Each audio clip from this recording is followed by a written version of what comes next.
presentación, indicando de que es una patología ya hoy en día dentro de todas las hematologías oncohematológicas ya frecuentes, ¿no? Y tiene que ver mucho, no solamente con el contexto genético, sino también con el medio ambiente. Y el medio ambiente, lamentablemente, no está ayudando a que nosotros podamos controlar ciertas patologías como es el mieloma múltiple. Para ello, necesitamos tener los conceptos básicos en relación a, perdón, a todas las gamapatías monoclonales, ¿no? Como es el que vamos a desarrollar ahora. Tenemos que saber dónde se encuentra el responsable de ocasionar mieloma múltiple. Para ello, obviamente, tenemos que entender de manera magnificada, porque luego vamos a ver la hematopoiesis un tanto completa, pero aquí es un extracto. Primero vamos a la imagen, ¿no? Nosotros cuando hablamos de hematopoiesis sabemos que a la cabeza está la célula madre y de ella se van a desprender dos células hijas, ¿no? La línea linfoide y la línea mieloide. Dentro de la línea linfoide vamos a tener a los linfocitos T y a los linfocitos B. ¿Qué es importante en estos componentes? Que dentro de estos linfocitos B, ay, perdón, está muy sensible mi mouse, dentro de estos linfocitos B van a encontrarse unas células llamadas plasmocitos. Estos plasmocitos son precursores estrictamente de los linfocitos B. Entonces, al concepto, constituyen un grupo de trastornos caracterizados por la proliferación. Proliferación es invasión, es multiplicación, ¿no? Clonal, pero de estas células D en sus últimos estadios de la maduración, llamados células plasmáticas. Estas células plasmáticas y o linfoplasmocitos, ¿por qué linfoplasmocitos? Porque son uninucleares, tienen citoplasma. La diferencia entre un linfocito normal y un plasmocito normal es que su núcleo va a estar ladeado y el linfocito normal, su núcleo va a estar céntrico. Pero entendamos que las células plasmáticas o los plasmocitos son precursores de los linfocitos B. Sabiendo dónde se van a encontrar los responsables de esta patología, porque va a haber una mutación de este componente, es que se van a producir estas inmunoglobulinas homogéneas de carácter monoclonal de componente M. Este dato es fundamental cuando yo voy a hacer un diagnóstico diferencial, porque voy a poder armar mi plan de trabajo y decir, ok, estoy sospechando, por ende voy a buscar este componente monoclonal, ¿no? Entonces ahí tenemos la característica de lo que compone un componente inmunológico de carácter monoclonal. El carácter monoclonal lo define la expresión de un solo tipo de cadena. Puede ser capa o puede ser lambda, ¿no? Y cuando las paraproteínas es compleja, un solo tipo de cadena pesada. Muy bien, entonces, vamos a partir primero, ¿no? Desde los antepasados. ¿Qué cosa es mielo y qué cosa es oma? Mielo sabemos que es médula, oma es tumor. Entonces la fusión de esto, de mieloma, nos está diciendo de que tenemos un tumor de la médula ósea. Por ende, esta neoplasia generalmente fatal, y vamos a entender un poquito más adelante por qué, es en la cual las células plasmáticas anormales, obviamente ya mutó, ya se translocó, estas células plasmáticas anormales van a proliferar difusamente en la médula ósea, es decir, las van a invadir. Si nosotros recordamos un poquito lo que es la hematopoiesis fisiológica, vamos a entender que esta célula plasmática, de manera fisiológica, solamente vamos a encontrar un 1% de la totalidad de todas las células que están, obviamente, madurando para ir a la periferia.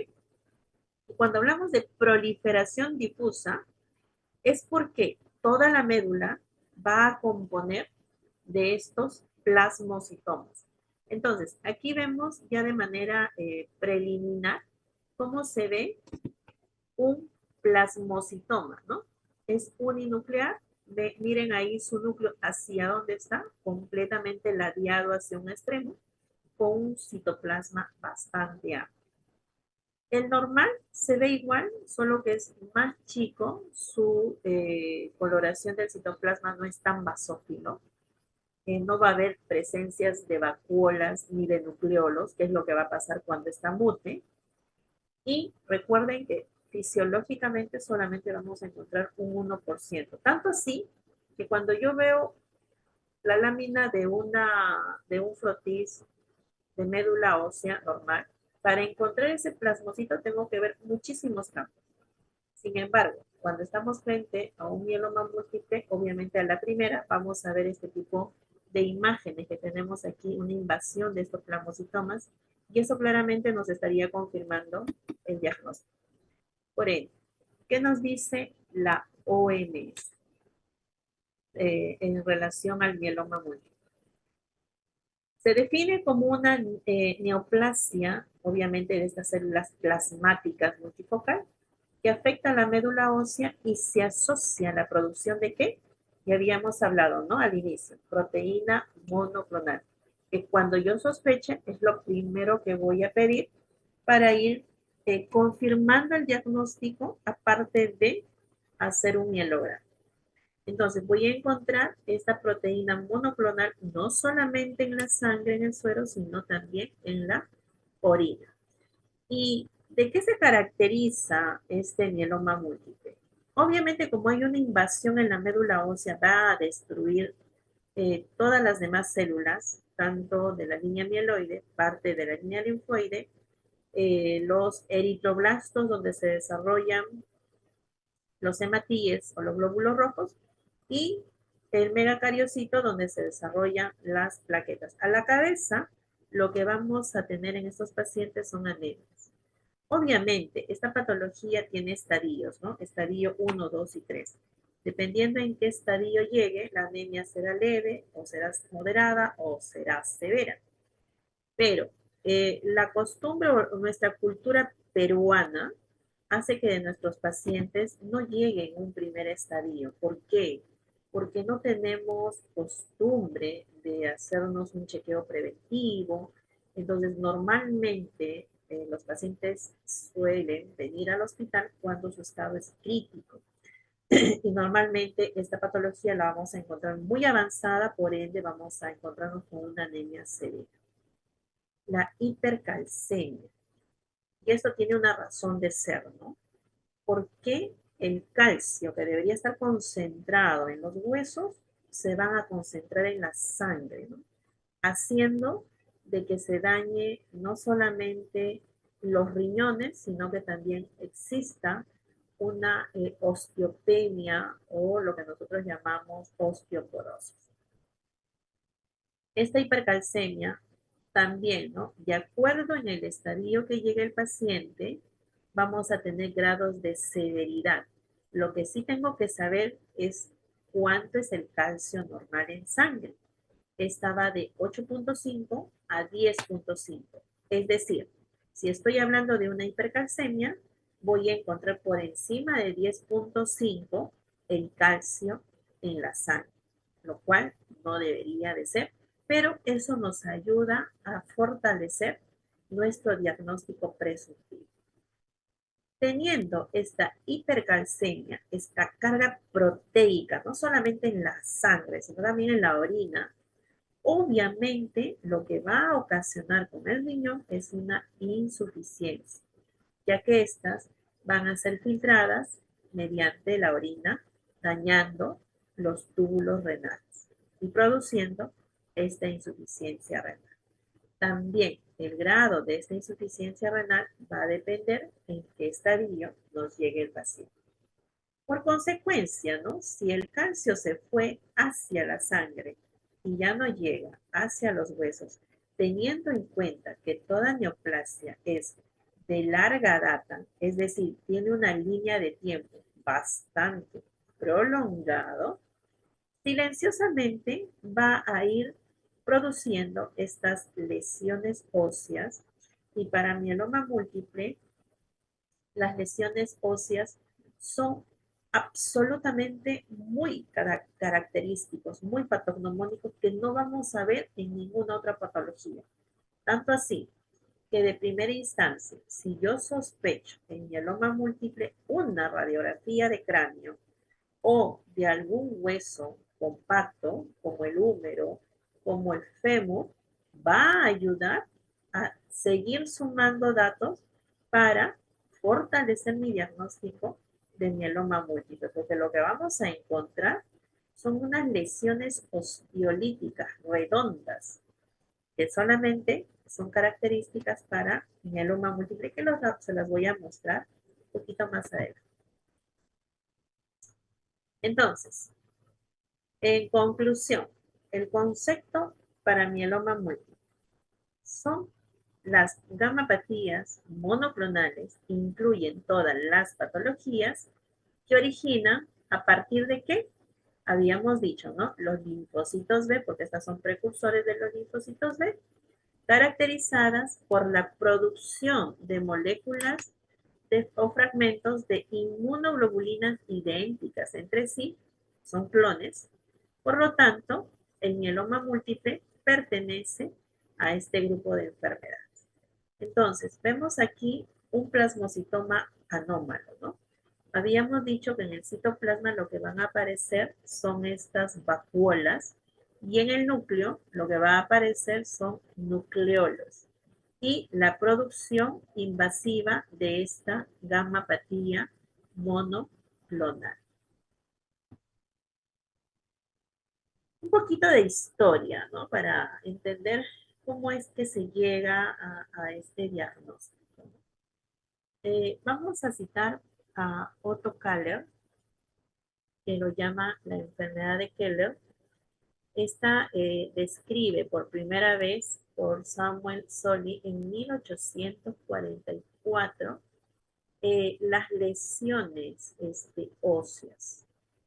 Ya para 1845, Henry Vincent Jones, que hoy en día, ¿no?, lleva su nombre en buscar las proteínas Vincent Jones, el 1 de noviembre de 1845, lo que encuentra es esta fragilidad ósea, ¿no?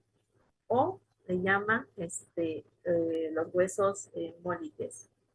¿Qué vamos a encontrar? ¿Qué encontraron aquí, mejor dicho, no? Vieron, obviamente, no solamente esta fragilidad, sino estas lesiones óseas. Y ya van observando en esta médula la presencia de estos plasmocitomas, ¿no?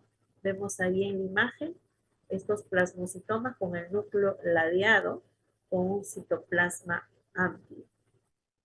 El término de proteína Vincent-Jones fue utilizada por Fleischer en 1880. Guarda una relación entre las proteínas de Vincent-Jones y las séricas del mieloma que se demostró solo hasta 1956. Entonces, ¿cómo es que el campo investigativo, obviamente, a lo largo del tiempo, llegan a consolidar que no solamente se estaban liberando estas proteínas de Vincent-Jones en la orina, sino que también iba a tener relación a nivel sérico? Jens Homer hasta 1900 demostró las células plasmáticas malignas del mieloma. En 1939, Longworth y colaboradores emplearon la electroforesis en estudio del mieloma, demostrando la existencia de estos picos monoclonales. También lo vamos a ver ya más detallado, este tema de la electroforesis de proteína.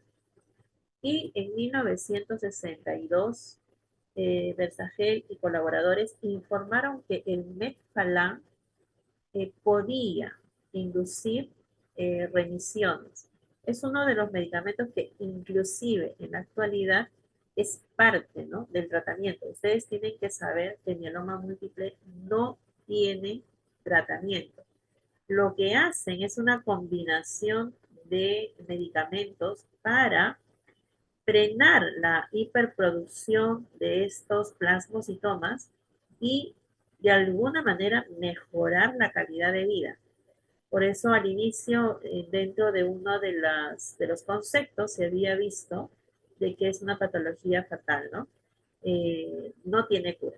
Hasta la fecha se siguen postulando tratamientos y cócteles de tratamiento para eh, frenar su hiperproducción de estos plasmocitomas y alargar el tiempo de vida y mejorar la calidad de vida.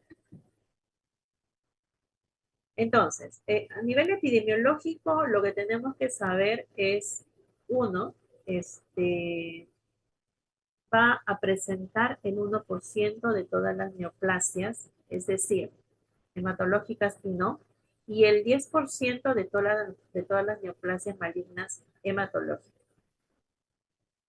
La incidencia anual es de 4.7 por cada 100.000 habitantes. En el hombre es mayor que en mujeres, en 3.2.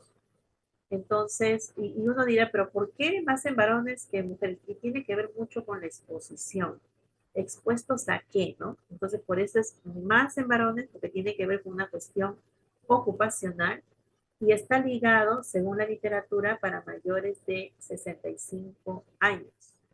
Sin embargo, hace ya 20 años atrás, hemos encontrado mieloma múltiple en personas jóvenes, de manera particular en el Hipólito Unanue, uno de 29 años.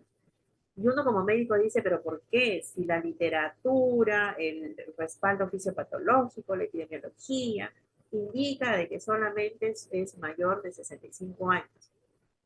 Lamentablemente, como lo dije al inicio, tiene que ver mucho con la exposición a estos temas de contaminación ambiental y lo van a entender por qué. La contaminación ambiental sigue creciendo, no frena. Entonces, estamos aún más expuestos. Cuando se dio el tema de que estaba ligado a los de 65 años, hablamos pues de cuántos años atrás, ¿no? Y esto ha ido cambiando un tanto y va a seguir cambiando porque las exposiciones medioambientales está jugando su papel aparte, por ende, no está exento en pacientes jóvenes, ¿no? Ligeramente más común en hombres que en mujeres, 2 veces más común en afroamericanos en comparación con los caucásicos. Entonces, la edad media de diagnóstico es aproximadamente 70 años, 37% son menores de 65 años, 26% entre 65 y 74 años, 37% tienen 75 años de edad a más. Entonces, según la literatura, chicos, les estoy copiando una información que tiene que ver estrictamente con datos epidemiológicos. Sin embargo, la realidad que se van a encontrar nos indican de que sí vamos a tener en pacientes jóvenes. Nuevamente, el más joven que hemos tenido en el Hipólito Unanue ha sido de 29 años porque hemos tenido de 30 y tantos, de 40 y tantos y han sido directamente proporcional a cierta exposición. Entonces, aquí viene, ¿no? El saber cómo es que uno puede desarrollar mieloma múltiple. Si bien es cierto, la etiología es desconocida, pero se han asociado factores, ¿no? Como, uno, la estimulación inmunitaria crónica, los trastornos autoinmunes, y aquí en el medio, donde dice exposición a radiación ionizante, ese es el que hoy en día tiene, ¿no?, mucha fuerza en relación a esta patología. Y voy a citar ejemplos. Las otras son las exposiciones ocupacionales que tienen que ver con plaguicidas, herbicidas, por ejemplo, ¿no?, la dioxina. Ustedes saben que nuestra agricultura hoy en día se usan estos plaguicidas herbicidas para evitar que se echen a perder grandes hectáreas de alimentos y se pueda cosechar por si no fuese el 100%, más del 90%, ¿no? Entonces, el uso exagerado de estos plaguicidas herbicidas, empezando por las personas que lo usan, no tienen pues una indumentaria protección, no usan ropas impermeables especiales, no usan casco, no usan balón de oxígeno. Muchas veces el campesino de campo es a piel abierta, ¿no? Entonces hay una inhalación de estos componentes no solamente por vías respiratorias, sino también por la vía cutánea. Y cuando uno les pregunta, ¿no? ¿Cuál es tu ocupación? Y te dicen, yo soy agricultor, tenemos que enfocarnos si hace uso directo de estos plaguicidas herbicidas que muchas veces tienen que diluirlos en barriles gigantes, luego cargarlos en un esparcidor que se lo ponen a la espalda, y van hectáreas tras hectáreas, día tras día, fumigando, inhalando, etc., ¿no? Entonces, se va encontrando en sus organismos esta sustancia como es la dioxina. En relación a la exposición a radiación, se pueden citar un sinfín de ejemplos. Uno de los más grandes, y no sé si ustedes se acordarán, cuando se dio el terremoto en Japón, en la ciudad de Fukushima, está una de las plantas nucleares, de una de las más grandes a nivel mundial. Esta sufrió obviamente daños importantes, donde los reactores se quedaron abiertos y lamentablemente estaban fugando no solamente a la tierra, sino también al mar. Tuvieron que personas conocedoras del tema ingresar a las plantas nucleares en pleno desborde, a tener que apagar estos reactores y lamentablemente pues en cuestiones de meses por esta gran carga de radiación ionizante ellos desarrollan mieloma múltiple y fallecen, ¿no? Entonces ya sabían a lo que iban, ¿no? Por la magnitud de radiación. Pero esta radiación que quedó en las tierras de Fukushima y en el borde del litoral de sus mares, obviamente se entiende que es una zona irradiada, que la población que esté ahí en el entorno, pues obviamente se va a irradiar de manera gradual, desarrollando asimismo esta patología como es MM, ¿no? Otro de los campos donde se tiene que tener mucho cuidado y hay exposición, por eso se llama ocupacional, son todas las personas que trabajan en las plantas nucleares, ¿no? Chicas o grandes, pero hay una exposición. Otro de los grupos más cercanos a nosotros son los de radiología. Eso es de conocimiento de ustedes, lo saben. Y los que hacen la especialidad también lo saben, ¿no?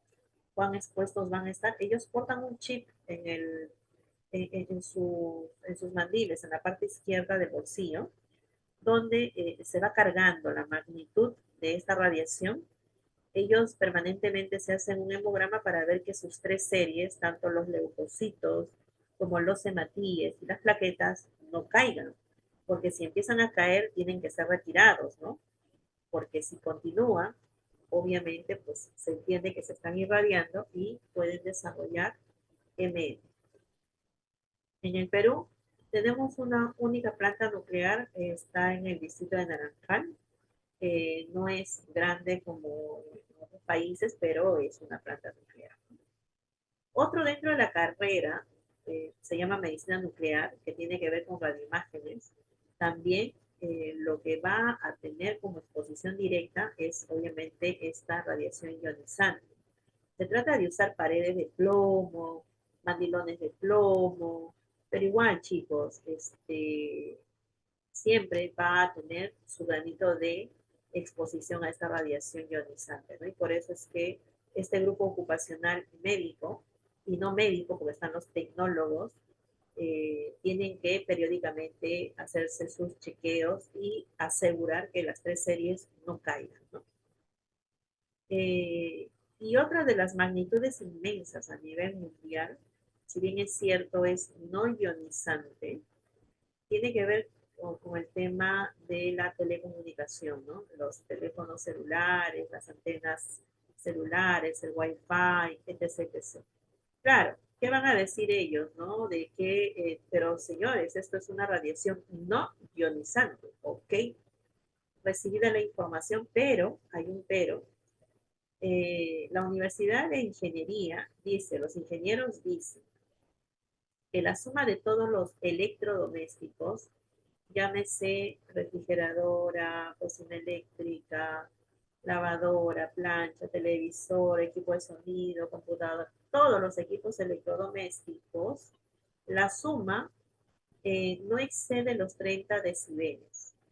¿Qué quiere decir? Que eso es permisible para el organismo humano y no te va a desarrollar enfermedad.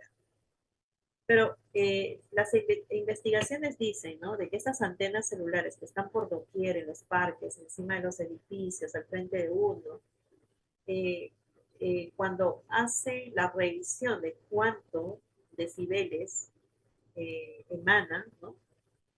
Y bueno, hay incluso reportajes, hay noticias, hay cuestiones que demuestran que están por encima de estas antenas de 15.000 decibeles. Si la Universidad de Ingeniería te dice que lo permisible está por debajo de 30, ¿qué cosa es 1.500 decibeles a más, no?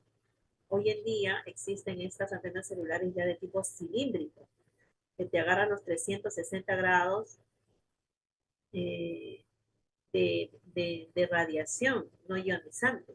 Entonces, tienen que tener en cuenta estos factores porque, o sea, no es que sea gratuito tener ese nivel de radiación. Y peor, ¿no? Las personas que se conectan al Wi-Fi, porque son ondas, ¿no? Ondas que van a atravesar lamentablemente nuestro componente orgánico.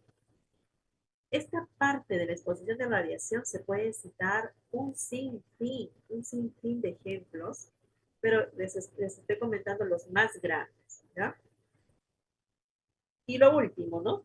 También ha sido relacionado, dice, con la exposición a la gente naranja durante la guerra de Vietnam. Obviamente, estos aviones soltaron un gas, ¿no? Un gas naranja que al poco tiempo las personas que han estado expuestas pues han desarrollado mieloma. Entonces, este es el contexto genético, ¿no? Cuando a mí me dicen, sí, mi abuelo, mi papá, mi tía, mi bisabuelo han tenido mieloma múltiple. Entonces, mi plan de trabajo cambia un poquito porque yo ya tengo que ir a la búsqueda de esta translocación de este componente, ¿no? Obviamente hablamos de una anomalía cromosómica. A la cabeza, pues está el T 11-14, 4-14, 14-16, 6-14, 14-20, que son hiperdiploidía. O las delecciones del 13, del brazo corto 14, las delecciones 17-13 y las anomalías en el 11Q. También vamos a encontrar errores en la recombinación de las cadenas pesadas.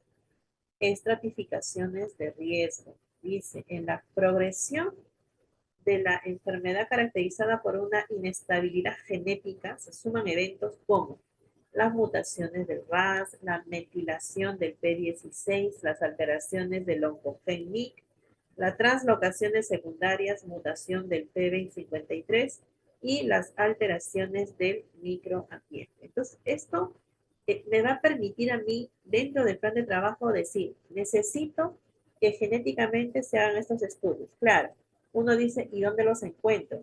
A nivel de los hospitales de Estado no las tenemos, ¿no? Porque primero son costosísimas y segundo, en la mayoría de pacientes no nos van a comentar de que hay un antecedente importante que nos haga sospechar.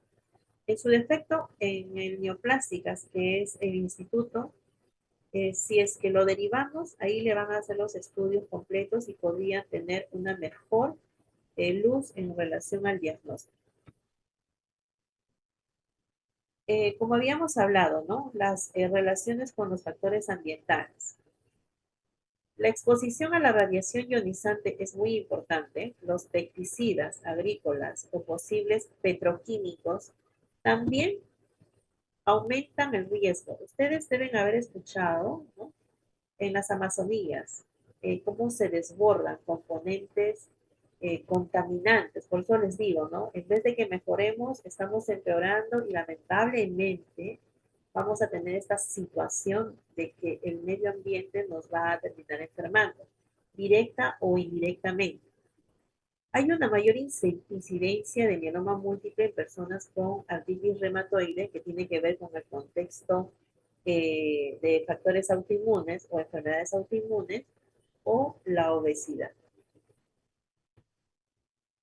Un poquito de fisiopatología, lo que les había comentado, ¿no? Aquí tengo el plasmocitoma.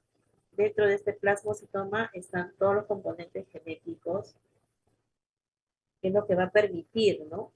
Que a nivel de la médula ósea, obviamente estas células estromales se muten, por ende, lo que va a producirse es una angiogénesis. En vez de que se consoliden los osteoblastos, lo que va a aparecer son los osteoclastos. Y estos osteoclastos, a la larga, es lo que se va a liberar y me va a producir todos estos trastornos fisiopatológicos dañando los huesos, debilitándolos, ¿no? No permitiendo que el calcio se adhiera.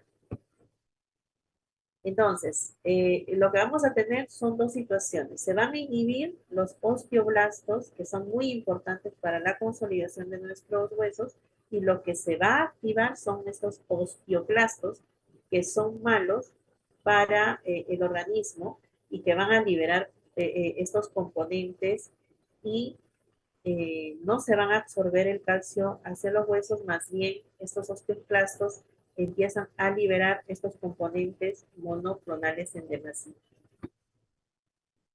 Nuevamente, ¿no? Dentro de la hematopoiesis, el stem cell, ya sabemos, ¿no? Que esta pertenece a la línea de los precursores de los linfocitos B. Vemos cómo se va a dar la proliferación de estas células plasmocíticas normales a mieloma, mieloma múltiple o plasmocitomas, ¿no? Produciendo estos anticuerpos paraproteicos a nivel de la médula ósea. Entonces, la distribución del mieloma múltiple según el tipo inmunológico. A la cabeza está la inmunoglobulina G, con un 55%. Y en su mayoría, cuando nosotros medimos inmunoglobulina dentro del plan de trabajo por frecuencia, obligatorio, yo voy a pedir inmunoglobulina G, porque es la que se va a presentar. Quien le sigue es la inmunoglobulina A, con un 25-30%. Luego está el Benzen-Jones, luego está la inmunoglobulina D, están los diclonales, los no secretores, y por último la inmunoglobulina M, casi nada, con 0.5, que sin embargo nos va a ayudar para hacer el diagnóstico diferencial con algo que es muy parecido, que es la enfermedad de Waldenström, que lo vamos a ver más adelante, y ese es el principal diagnóstico diferencial que vamos a tener cuando tengamos mieloma múltiple. Entonces también lo mismo, ¿qué es lo que me va a producir a lo largo de la destrucción a nivel de la médula ósea? Ya habíamos dicho, ¿no? Este mieloma múltiple obviamente me va a producir anemia, me va a producir hipercalcemia, me va a producir las proteínas monoclonales, la deficiencia inmune, se entiende, pues, ¿no? Que la deficiencia inmune es en todas las neoplasias, porque las defensas bajas, porque ya no tengo ni los linfocitos ni la línea mieloide para que me defienda. Dentro de estas proteínas monoclonales, a su vez, me va a producir una insuficiencia renal aguda, una hiperviscosidad, la amiloidosis. Entonces, se van dando las complicaciones de acuerdo a las secreciones de estos osteoclastos. Entonces, ¿qué es lo que vamos a tener? Tanto como patogenia como manifestaciones clínicas para ME. Vamos a ir por partes porque está fraccionado, es un cuadro grande. Tenemos primero el hallazgo clínico, ¿no? Ya habíamos dicho. Vamos a tener hipercalcemia. Esta hipercalcemia obviamente se van a manifestar con fracturas patológicas.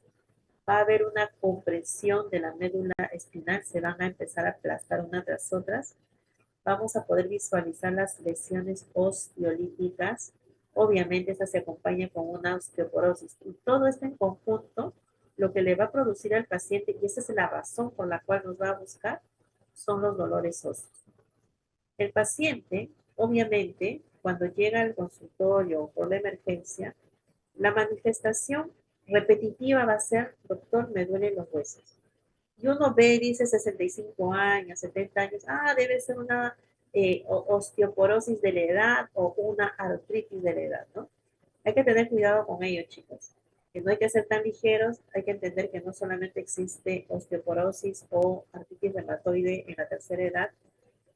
Si me dicen que me duele el hueso, porque no me dice que me duele la articulación, ustedes tienen que pedirle que se toquen dónde le duele exactamente. Y no se olviden, ellos se van a tocar cráneo, húmero y fémur, huesos compactos. Y va a insistir, doctor, me duelen mucho los huesos, necesito que me dé algo para que me calme el dolor de hueso. No le vamos a dar nada, lo que vamos a hacer es armar un plan de trabajo inmediato, un hemograma, una radiografía de cráneo, que es más ilustrativo, ¿no? Para ver esas lesiones desacabocado. Y obviamente, pues no, voy a medir mi calcio porque sé que se va a concentrar en la sangre. Voy a pedir algunas proteínas dependiendo de lo que tengan en el hospital, ¿no? El Bensen-Jones de todas maneras, algunas proteínas monoclonales. Y todos estos hallazgos clínicos, obviamente, ¿qué es lo que va a producir? Lo que va a producir es esta destrucción ósea, pues, ¿no?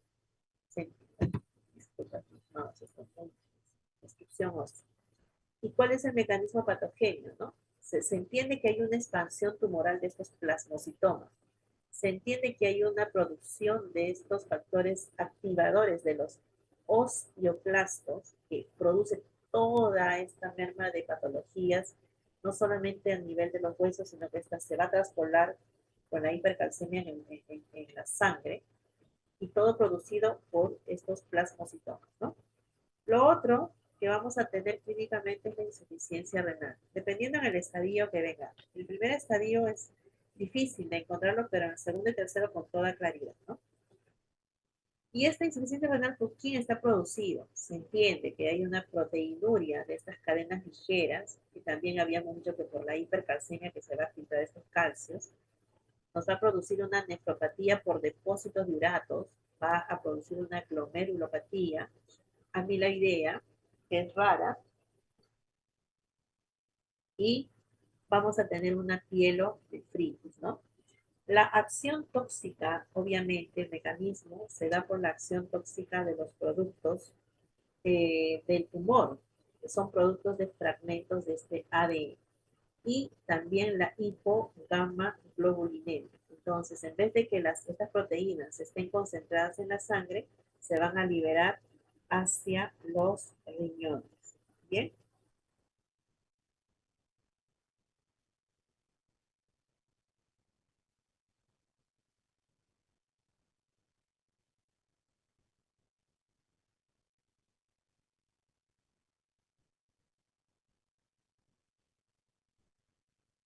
Muy bien. Lo otro que habíamos mencionado es la anemia, ¿no? ¿Qué produce esta anemia? La causa principal van a ser las mieloptisis, menor producción y mayor destrucción. Habíamos dicho si la médula ósea está invadida por plasmocitomas, obviamente no vamos a tener producción de este componente a nivel de los eritroblastos, ¿no? No va a haber producción de hematíes. Entonces, hay menor producción y mayor destrucción, ¿no? Por ende, ¿cuál es el mecanismo? Ya se expandió la parte tumoral, ya se proliferó estos plasmocitomas, por ende va a haber la producción de factores inhibidores y de autoanticuerpos por las células tumorales y me va a destruir toda la línea de los eritroblastos, ¿no? ¿Por qué se van a dar las infecciones? Se entiende que las infecciones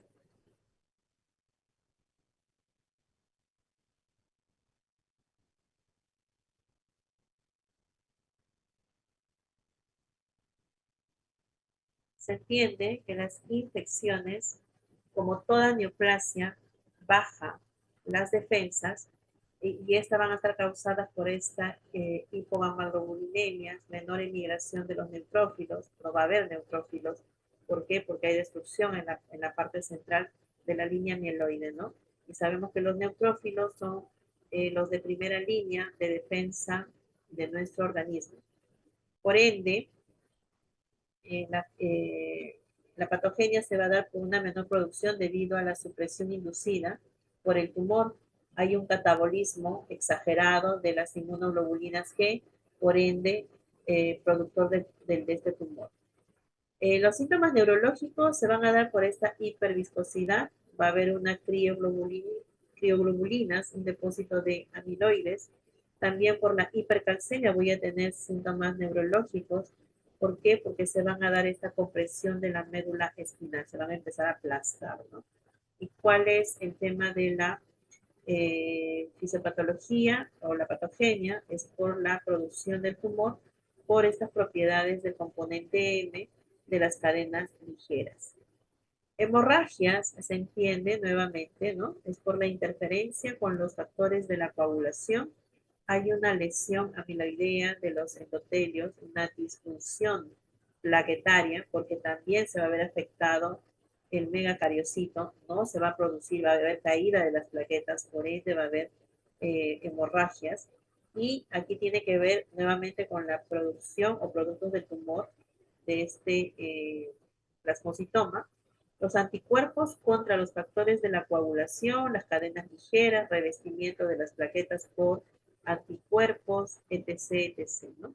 Y finalmente las masas tumorales es por la expansión de estos plasmocitomas, porque en realidad lo que va a haber es eso, ¿no? Una invasión total de la médula ósea por plasmocitomas. Entonces, aquí ya tenemos los mecanismos patogénicos, tenemos las consecuencias, tenemos los síntomas y tenemos los signos, de manera ya más disgregada, más ordenada, más puntual, ¿no? Sabemos qué es lo que producen los osteoclastos, ya sabemos desde la destrucción ósea, los síntomas y qué puede en consecuencia tomarse, ¿no? El exceso de estos plasmocitomas de médula ósea, anemia, neutropenia y trombocitopenia. Las tres líneas caen y ya sabemos qué producen por cada una de ellas. La producción de esta proteína monoclonal anormal a nivel neurológico, la hiperviscosidad, cefalea, confusión, convulsiones hasta el coma. La eliminación en orina de estas cadenas ligeras se entiende que produce la insuficiencia renal. Hay una proteinuria de Benson-Jones. Se van a manifestar con oliguria, necturia, factor urémico y estas también van a producir edema y ascitis.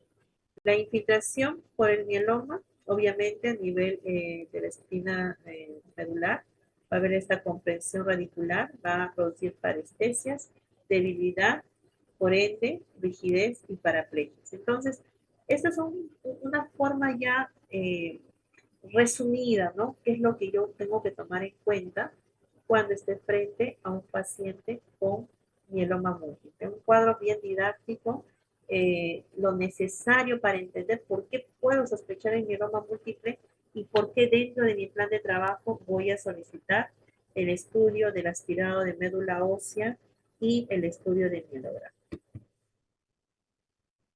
Entonces nos encontramos con los pacientes con, obviamente, pérdida de peso, diatesis hemorrágica, hepatomegalia, esplenomegalia, plasmocitomas en cualquier localización, cuadros febriles.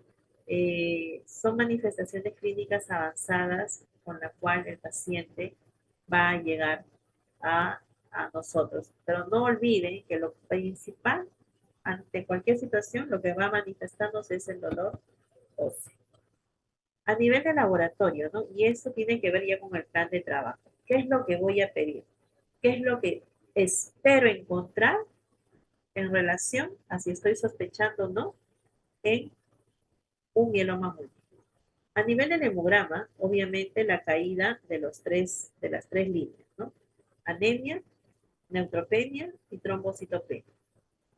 En el frotis periférico, y yo en los dos grupos con los que he venido trabajando hasta este momento, insisto de que cuando tengan un hemograma tengan que solicitar la lectura de la lámina periférica, es decir, la lectura de un frotis, de una lámina de manera manual. Es decir, necesito la apreciación física de ese hemograma. No solamente quiero el resultado de un hemograma automatizado, porque las máquinas, chicos, recuerden, son equipos que están configurados con células, obviamente, dentro del estándar que se puede decir normal, morfología normal, granulaciones normal, lo cual ellos no tienen la capacidad de detectar composiciones o morfologías anormales.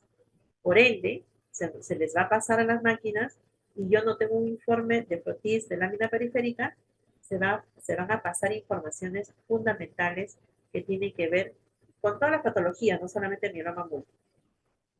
Por ende, en este frotis de lámina periférica, me voy a encontrar con este famoso fenómeno de Rowles. Usted dirá, doctora, ¿pero qué es eso, el fenómeno de Rowles? Lo que va a pasar es que lo que vamos a ver son los glóbulos rojos, unos formaditos detrás del otro, formándome estas pilas de monedas, lo cual no sucede de manera normal. Pero ¿por qué estos hematíes van a formar fila uno detrás del otro? Recuerden que los hematíes tienen carga positiva negativa. Hacen de que se repelen todo el tiempo y nunca estén juntos. Y cuando yo veo el frotis, obviamente veo todos separaditos y puedo ver la morfología individual. Para mieloma múltiple, ¿por qué se da este fenómeno de Rowles? Recuerden que a nivel de médula ósea, lo que se va a segregar en gran cantidad y de manera anómalo son los osteoclastos. Estas sustancias hacen de que se neutralicen estas cargas y obviamente ya no se repelen, sino se atraigan. Y esta atracción hace de que se forme este famoso pila en moneda descubierto por Rowles. Por eso queda con el nombre de fenómeno de Rowles. Vamos a verlo ahorita en imagen, ¿ya? Voy a pedir sí o sí mi velocidad de sedimentación globular, el BSG, y la voy a encontrar sumamente acelerada. Es decir, que no necesito esperar, obviamente, la lectura de esta en un tiempo medible, aumentado, ¿no? Entonces, ¿por qué? Porque hay una inflamación total. Es una reactante de fase aguda que me ayuda a determinar también este cuadro clínico. A nivel de radiografía, que es parte del plan de trabajo, les había dicho, eh, obligatoriamente, ¿por qué voy a encontrar estas lesiones osteolíticas, ¿no? Osteopenia. ¿Por qué? Porque los osteoclastos se encargaron de que el calcio no se vaya a los huesos y no se vaya a la sangre. Obligatoriamente la medición de una proteína monoclonal, ¿no? Tanto en orina como en sangre. Las paraproteínas, los proteinogramas electroforéticos, si es que el hospital lo contase bien, lo pido, ¿no? Porque obviamente voy a ir a la búsqueda de una banda monoclonal. La más frecuente, recordemos, la IgG, le sigue la IgA. La tomografía axial computarizada es para ver, obviamente, estos plasmocitomas y a nivel, el gol estándar, ¿no? Quien ya me va a definir el diagnóstico y está dentro de mi plan de trabajo, es el aspirado o la biopsia de médula ósea. En este caso, el aspirado de médula ósea. ¿Y qué voy a encontrar en este aspirado de médula ósea? El mayor a 10% de esta infiltración de estas células plasmáticas. Pero como había dicho, ¿no? Nuestros pacientes viven en un estadio bastante avanzado, vamos a encontrarnos por encima de 30, 40, una invasión eminente, ¿no? De estos plasmocitomas. Aquí está el fenómeno de Rowles, ¿no? Aquí vemos en una y en otra imagen cómo los hematíes van a hacer una fila. una tras otra, ¿no? Esa filita es las filas en monedas, es decir, ya sus cargas negativas positivas no existen, por ende ya no tienen forma de repelarse, sino se atraen, ¿no? Y empiezan a formar. Y esto es importante porque solamente lo puedo ver en la lámina periférica, ¿no? Y si me dice presencia de fenómeno de Rowlos, voy sumando. Lo que sí tienen que saber es que no es patognomónico para mieloma múltiple, porque también pueden aparecerse y en otras patologías. Pero, dado el contexto de la razón por la que viene, los contextos epidemiológicos, que es varón, mayor de edad, hay antecedentes, tengo el relato clínico, va sumando todos los elementos. Aquí está un poquito más amplio la hematopoiesis para entender ya con contundencia dónde se encuentra este señor, este plasmocito, ¿no? Vamos a empezar, ¿no? La célula madre ya la tengo claro, el stem cell de la célula mieloide, el stem cell de la célula mieloide linfoide, ¿no? Sus dos son células hijas, mieloide, linfoide. Dentro de la mieloide se va a madurar los glóbulos rojos, las plaquetas. Aquí dentro del mieloblasto se van a madurar los eosinófilos, los neutrófilos, los basófilos y los monocitos. Es decir, la totalidad de esta célula hija en la médula ósea equivale del 80 al 85%, mientras que este componente, solamente la totalidad fisiológicamente, equivale a 10 a 15%. Nos enfocamos en la línea linfoide donde está el linfoblasto. De este linfoblasto están los linfocitos B, los linfocitos T y los natural killer o linfocitos citolíticos naturales, ¿no? Y habíamos dicho que las células plasmáticas son precursores de los linfocitos B. Entonces, yo ya sé con contundencia dónde se encuentra este señor y que de la totalidad de la médula ósea solamente compone un 1%. Eso lo tengo que tener clarísimo como el agua transparente. ¿Va? Y cuando este señor, lo que va a hacer aquí, miren, esta es una médula de un paciente, yo veo plasmocitomas por todos lados. Todos los que son con un solo núcleo y están así, ladeados, parece un ojo, lo veo aquí, lo veo aquí, lo veo aquí, está por doquier, ¿no? Está por doquier. Entonces, este señor, si me hace este tipo de invasión, uno se pregunta y dice, ¿dónde está la línea mieloide? ¿Dónde están los eritrocitos? ¿Dónde está el megacariocito? Es que, claro, las destruye. Al destruirlas, no voy a encontrar esto en la periferia. ¿Qué va a pasar? Todas caen.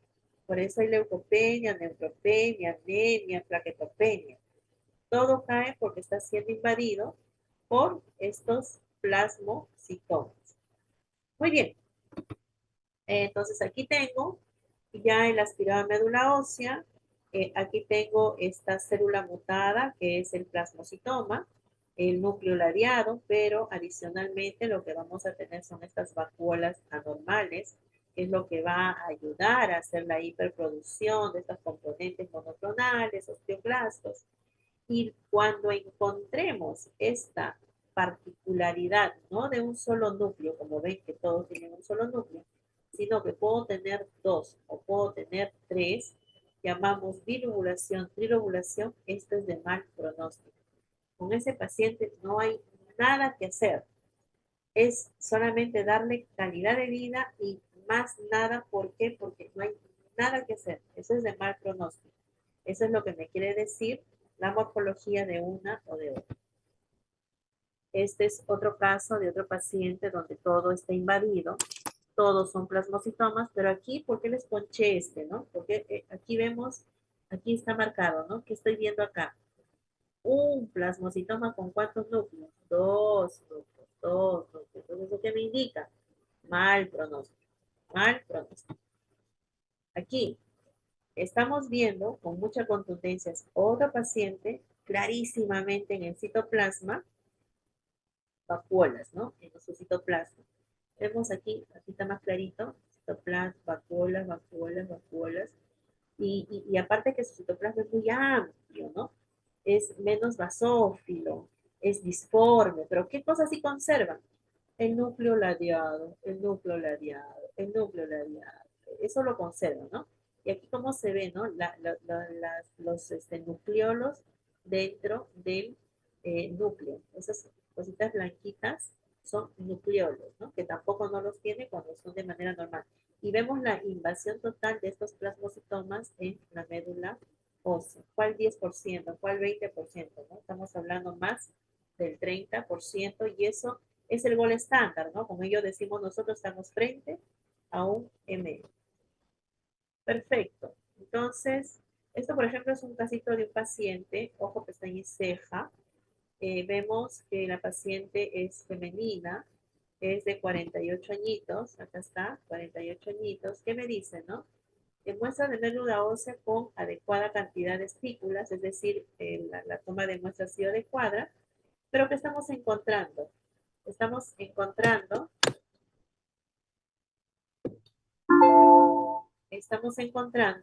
perdonen,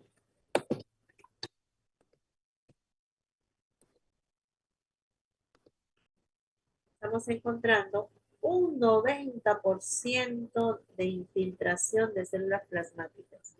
Oh, por Dios, uno dice, pero o sea, así nos llegan, chicos. Demasiado tarde, en tercer estadio, avanzadísimos, ¿no?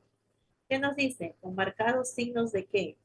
Atipicidad, morfología variada, acuérdense de las vacuolas, ¿no? Vacuolización de citoplasma, pérdida de la basofilia, porque se vuelve menos colorido, ¿no? Menos basófilo del citoplasma. Hay una cromatina nuclear laxa.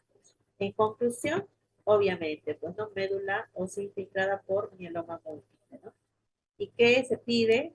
Tenemos que pedir sí o sí, ya sabemos que es mieloma, pero para temas de tratamiento, proteínas totales y fraccionadas, proteinograma electroforético tanto en suero como en orina, la cuantificación de inmunoglobulina, habíamos dicho que la más frecuente, ¿cuál era? La G.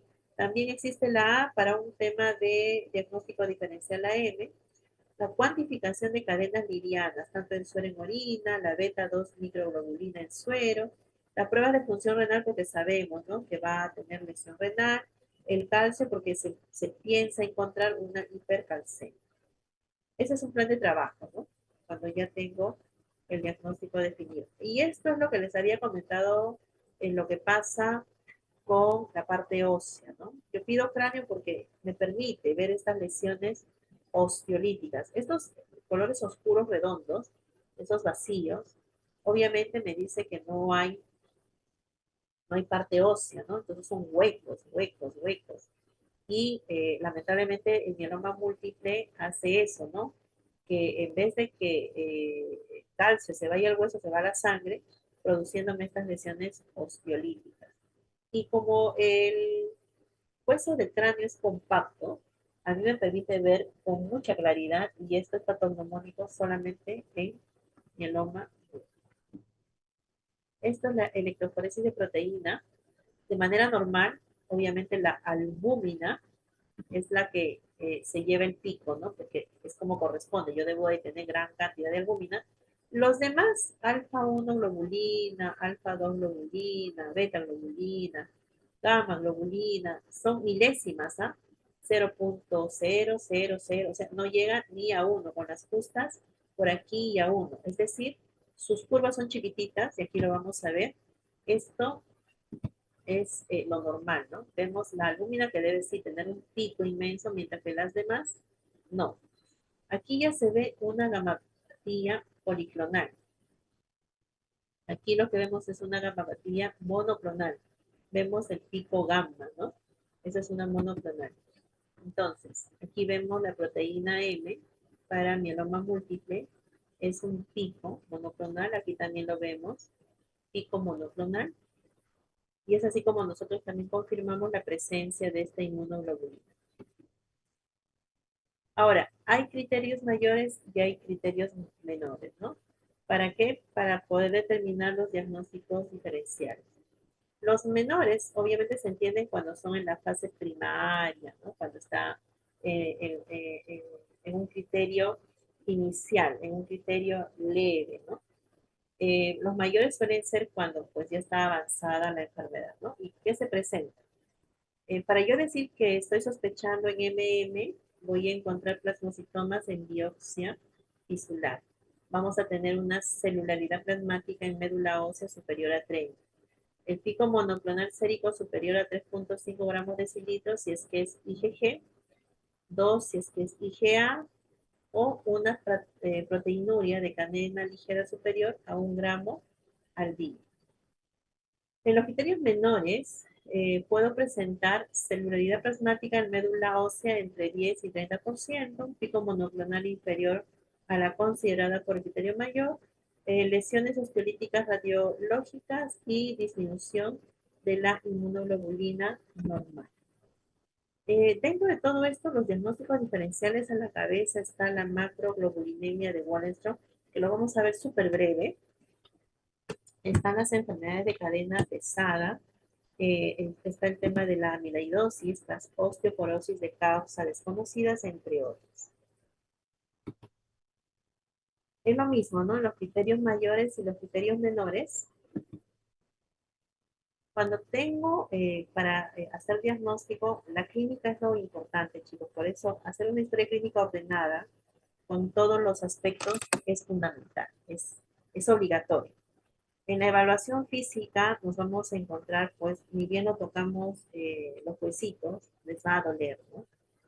Y entonces la triada clásica para el diagnóstico es estos plasmocitomas medulares en aspirado de médula ósea mayor a 10, las lesiones osteolíticas que las voy a ver en la radiología, y el componente M, ya sea tanto en suero y en orina, o ambos, la paraproteinemia o paraproteinuria mediante la electroforesis por inmunoelectroforesis. Entonces, tengamos mucho criterio antes de darle un analgésico a un paciente de la tercera edad por dolor óseo, porque a veces podemos estar acelerando la patología. Es mejor detenernos un día, hacer un hemograma, una radiografía y algunas de estas eh, proteínas, ¿no? Aquí vemos, según un libro, ¿no? No solamente un plasmocitoma bilobulado, sino un plasmocitoma lleno de vacuolas y lleno de nucleolos. Que ya les he mencionado, esto es de muy mal pronóstico. Nuevamente, otra radiografía de cráneo, donde vamos a ver las lesiones osteolíticas. La medición no solamente en suero, sino también en orina, de estas gamopatías monoclonales por electroforesis. En relación al tratamiento, o mejor dicho, en relación a cómo nosotros podemos ver su fase evolutiva, vemos una fase preanalítica es silenciosa, es lenta, como no tenemos esta parte preventiva de hacernos exámenes anuales, entonces desconocemos el desarrollo de esta gamapatía, ¿no? Monoclonal, y luego ya se van a presentar la fase sintomática, donde va a venir con fiebre, con sangrado, con dolor, y vamos a tener las manifestaciones, obviamente, de estos componentes ya monoclonales. Vamos a tener una respuesta objetiva, vamos a tener recaída. Y la fase agresiva terminal es cuando ya esta se va a manifestar con una pancitopenia. Se entiende la pancitopenia, la caída de las 3 series, donde el sistema inmune no tiene, ¿no?, cómo defenderse, y adicionalmente a estar cursando con mieloma múltiple, lo que va a haber es el tema de las complicaciones por las infecciones. Entendamos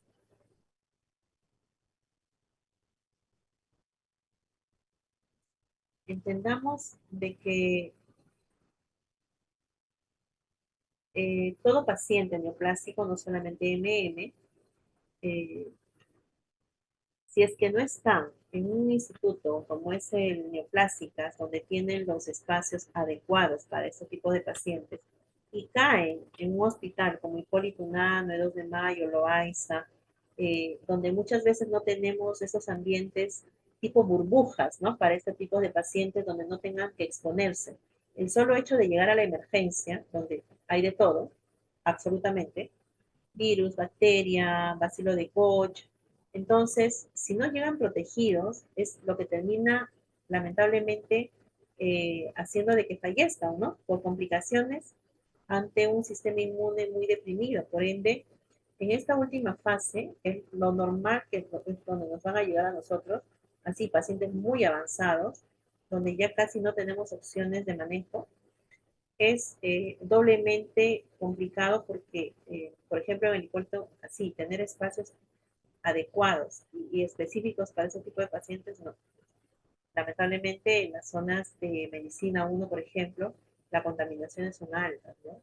Por más que se trate de cuidar, siempre están presentes las infecciones intrahospitalarias. Bueno, como les había dicho, ¿no? El tema del tratamiento todavía sigue siendo un trabajo de investigación. Hay que entender que durante décadas el tratamiento convencional fue Mezcalán más prednisona con una tasa de respuesta del 50%. Ya les había comentado que no hay cura. Actualmente el tratamiento de elección en pacientes menores de 65 años que son candidatos a trasplante autólogo de médula ósea es la vincristina más la doxorubicina más la dexametasona. Y recientemente la talidomina más la dexametasona han mostrado una tasa de respuesta mayor a 75%, pero en pacientes con mieloma refractario al tratamiento convencional, ¿no? Y ojo, si bien es cierto, están con mieloma múltiple, pero ya hemos visto, según las características morfológicas, quiénes pueden ser candidatos y quiénes no. Los pronósticos, obviamente, sin tratamiento, la supervivencia es de 7 meses. Con tratamiento, es decir, quimioterapia, la supervivencia es de 3 a 5 años. Y en pacientes que logran la remisión pueden sobrevivir de 5 a 10 años, ¿no? Pero ojo, nuevamente, es una cuestión individual. Cada paciente es único. Entonces, se tiene que evaluar todas las aristas para el trabajo de estos pacientes. Prevención. Bueno, la única prevención consiste en evitar estos factores de riesgos que han visto relacionados con esta patología, ¿no? Pero sabemos que va a depender mucho, pues, las condiciones, ¿no? De trabajo, las condiciones de vida, alimentación, de cómo me voy a chequear anualmente. Son muchas, ¿no? El tema preventivo, obviamente, es el factor importantísimo. Y yo escojo ser radiólogo y ya sé que tengo que protegerme no solamente con un mandilón de plomo, asegurarme que donde trabaje las paredes tengan plomo para que no atraviesen la radiación, etcétera, etcétera, ¿no? Entonces, cada ocupación tiene su impacto, ¿no? Eh, tiene su grado de exposición y desarrollo de alguna enfermedad, ¿de acuerdo? Muy bien, vamos a ir ahora al tema de microglobulinemia de Wallenstrom. Es sumamente cortísimo. Permítame un segundo, por favor. Voy a tomar un poquito de agüita.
Ok, esta parte es bien chiquitita, así es que un poquito de ánimo, un poquito de fuerza, solamente para entender por qué es una de las patologías con la cual se hace mayor diagnóstico diferencial, ¿no?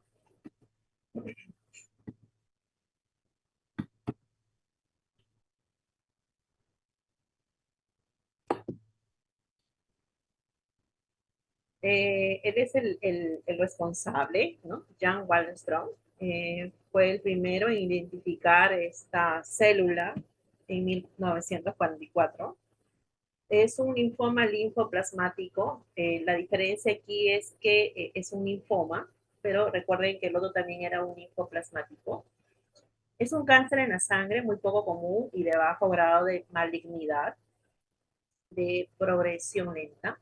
Es tratable, ojo, recuerden en relación a lo otro, ¿no? Es tratable con los tratamientos disponibles, pero no es curable. Se producen grandes cantidades de una proteína monoclonal anormal, perdón, llamada inmunoglobulina M. Recuerden que la inmunoglobulina M en el caso de mieloma múltiple era un 0.5, pero aquí no, aquí es la totalidad, solamente inmunoglobulina M o macroglobulina, ¿no? Las inmunoglobulinas llamadas a veces gamma globulinas son proteínas que ayudan al cuerpo a combatir las infecciones.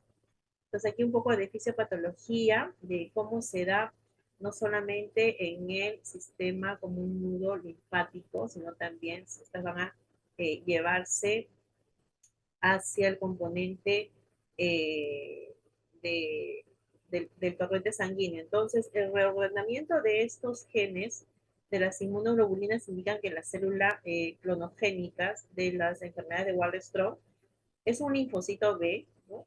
Que han sufrido una hipermutación somática, pero que es incapaz de llevar a cabo el proceso de cambio de clase con preferencia por ciertos segmentos.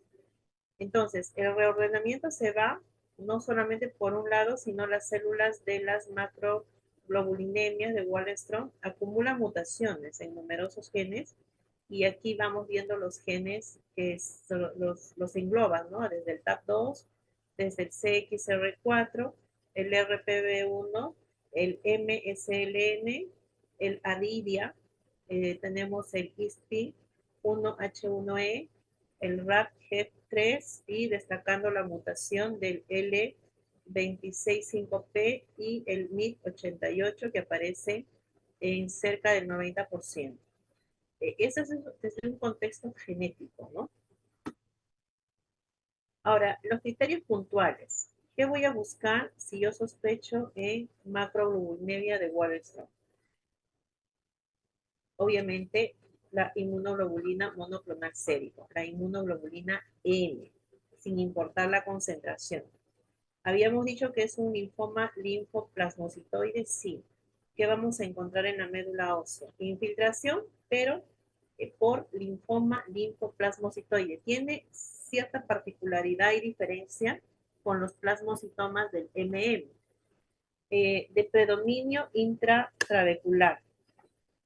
Tenemos, en ocasiones, hay un linfoma o un linfoplasmocitoide extramedular, que es en los ganglios, y en estos casos hay que descartar otros linfomas no Hodgkins, ¿no? Que se dan en linfoma zona marginal.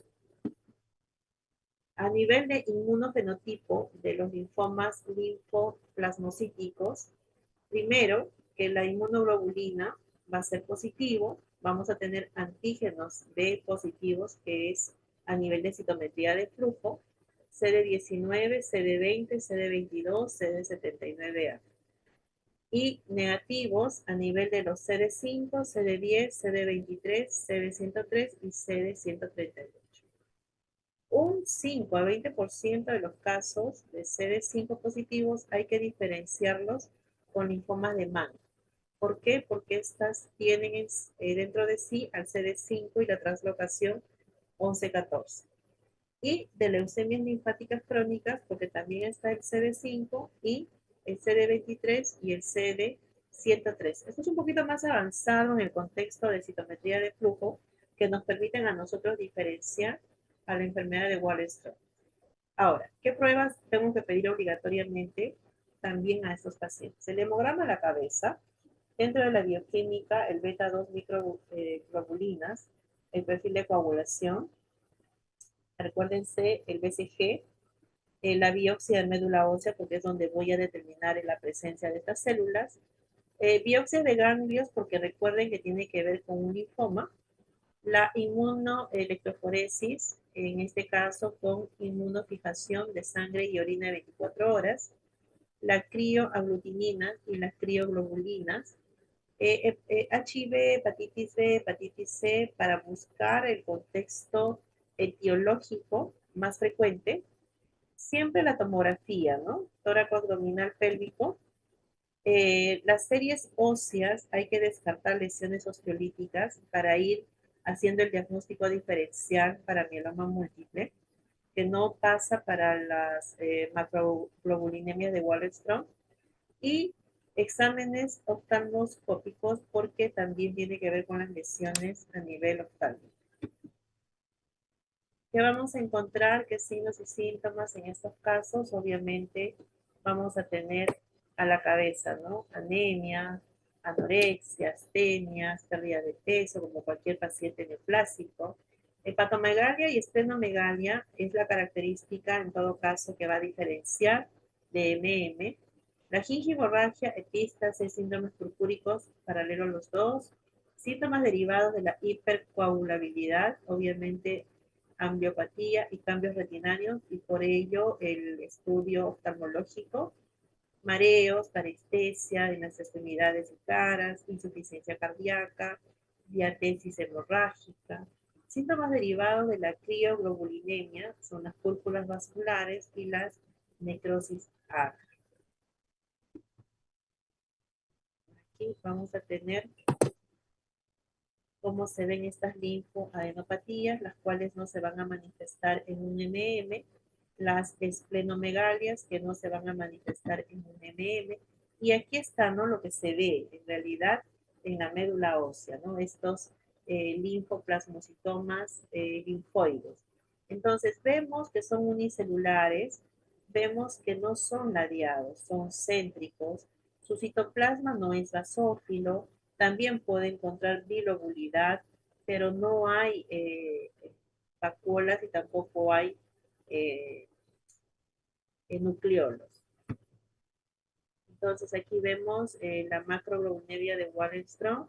Son unos linfocitos de aspectos maduros. Sus células plasmáticas se pueden encontrar en menor de 15%. Lo que va a prevalecer son estos linfocitos de aspectos maduros. Pareciera que fueran linfocitos maduros, pero no, ¿no? Entonces, el síndrome de hiperviscosidad está relacionado a la presencia de esta inmunoglobulina M que se une a los glóbulos rojos. Obviamente van a producir una agregación. Esta agregación va a hacer que haya el aumento de la viscosidad sanguínea. Por ende, tengamos una visión borrosa, una hemorragia y a nivel oronasal. Entonces, los principales síndromes de la hiperviscosidad son las anomalías neurológicas, las alteraciones visuales y el sangrado. El diagnóstico, ya lo habíamos dicho, tiene que ver con tres datos fundamentales, ¿no? Uno es la infiltración de la médula ósea por linfoma linfoplasmático, por la presencia de un componente monoclonal que es M, y la presencia de síntomas o signos derivados de los dos criterios. Los demás tienen que ver obviamente con cuestiones, como habíamos mencionado, a nivel de citometría de flujo, a nivel del hemograma, el fondo de ojo, la tomografía. Tratamiento en este caso se va a usar el clorambucil y la ciclofosfamida, ¿no? Y hay datos de que sugiere que los análogos a los nucleócidos como la fluoratadina o la clarividina son también de utilidad en anticuerpos monoclonales con el anti-CD20, que es la rituximab, que pueden producir respuestas excelentes. Las manifestaciones clínicas atribuibles al síndrome de hiperviscosidad mejoran en ocasiones con plasmaféresis. Plasmaféresis es un procedimiento de retirar el plasma contaminado y reponerle plasma fresco congelado, que va muy bien, ¿no? Porque le vas quitando esa carga de anticuerpos. La diferencia entre estos dos componentes, ¿no? Eh, mieloma múltiple en relación al porcentaje de estas gamapatías monoclonales es mayor en el caso de las macroglobulinemias. Habíamos dicho de que el componente de mieloma múltiple a la cabeza es IgG y para las macroglobulinemias es IgM.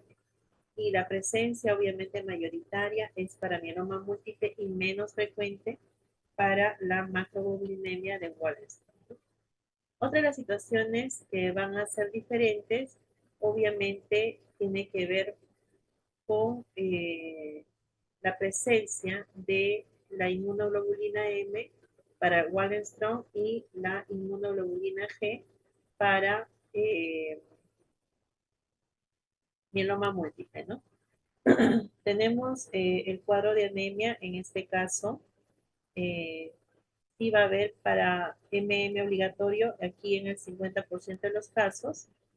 En relación a la afectación ósea, obviamente sí para MM, un 10% solamente de osteoporosis para la Wallenstrom. Para las insuficiencias renales sí obligatoria para MM, en Wallenstrom son muy raros. Hipercalcemia sí obligatoriamente para MM, no para la enfermedad de Wallenstrom. Muy bien. Entonces, en relación a las gamapatías monoclonales, entendemos que para mieloma múltiple, IgG, y para la enfermedad de Wallenstrom, IgE. Eso es lo más fundamental. Mieloma múltiple es fenómeno de Revlos, lo que no se ve en la enfermedad de Wallenstrom, ¿no? No lo vamos a ver. En mieloma múltiple ya habíamos visto que los plasmocitomas, si bien es cierto, son uninucleares, pero su citoplasma es amplio, lo cual aquí no, aquí son los linfocitos tipo maduros con citoplasma muy escaso. Creo que esa es la última, así es. Muy bien, chicos. De manera gráfica, de manera resumida, con contextos puntuales, vamos teniendo lo que es mieloma múltiple y bueno, todas las gamapatías monoclonales, en especial con la que mejor se puede diferenciar, que es la enfermedad de Wallenstrom. Listo, chicos, yo tengo una asistencia no mayor a 34 alumnos, en este instante estoy viendo 102. La delegada, nuevamente, ¿me puede manifestar quién es? Doctora, disculpe, no la escuché. Eh, Tengo la asistencia, yo particularmente, no Mm. más de 34 alumnos, sin embargo, he visto más de 100, acaban de salir 4. ¿Tú tomas la asistencia? Sí, doctora, yo envío un Forms y ahí los chicos responden. Ok, tienen los tiempos marcados. Listo, muchas gracias. Sí, Muy buenos doctora. días. Gracias. Tengan un buen examen.